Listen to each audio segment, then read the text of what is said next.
ও আর্জেন্টিনার মধ্যকার বহুল প্রতীক্ষিত ২০২৬ সালের ফিফা বিশ্বকাপ ফাইনালকে সামনে রেখে যুক্তরাষ্ট্রের নিউ ইয়র্ক সিটিতে আয়োজন করা হয়েছে ফিফা বিশ্বকাপের এক বিশেষ সংবর্ধনা অনুষ্ঠান। এই অনুষ্ঠানে উপস্থিত ছিলেন যুক্তরাষ্ট্রের প্রেসিডেন্ট ডোনাল্ড ট্রাম্প এবং ফিফা প্রেসিডেন্ট জিয়ান্নি ইনফান্তিনো। বিশ্বকাপকে ঘিরে আয়োজিত এই অনুষ্ঠানে ফুটবল বৈশ্বিক গুরুত্ব, যুক্তরাষ্ট্রের ভূমিকা এবং ভবিষ্যৎ আন্তর্জাতিক টুর্নামেন্ট নিয়ে নানা বিষয়ে উঠে এসেছে আলোচনা।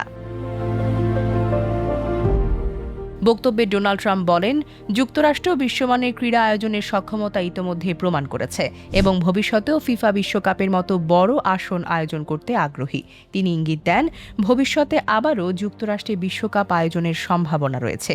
একই সঙ্গে তিনি ভবিষ্যতে যুক্তরাষ্ট্র ও চীনের যৌথ আয়োজনে কোনো আন্তর্জাতিক ফুটবল টুর্নামেন্ট অনুষ্ঠিত হতে পারে কিনা সে বিষয়েও আলোচনা করেন, যদিও এ বিষয়ে এখনো পর্যন্ত কোনো আনুষ্ঠানিক ঘোষণা দেওয়া হয়নি। ফিফা প্রেসিডেন্ট জিয়ান্নি ইনফান্তিনো তার বক্তব্যে বলেন, ফুটবল বিশ্বকে একত্রিত করার শক্তি রাখে এবং ২০২৬ সালের বিশ্বকাপ সেই ঐক্যের প্রতীক হয়ে উঠবে।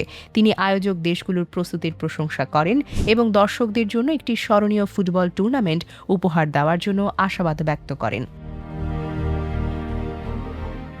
অনুষ্ঠানে বিশ্বকাপ ট্রফি প্রদর্শন, অতিথিদের করতালি এবং ট্রাম্প ও ইনফান্তিনোর সৌহার্দ্যপূর্ণ আলাপচারিতা বিশেষভাবে উপস্থিত অতিথিদের দৃষ্টি আকর্ষণ করে।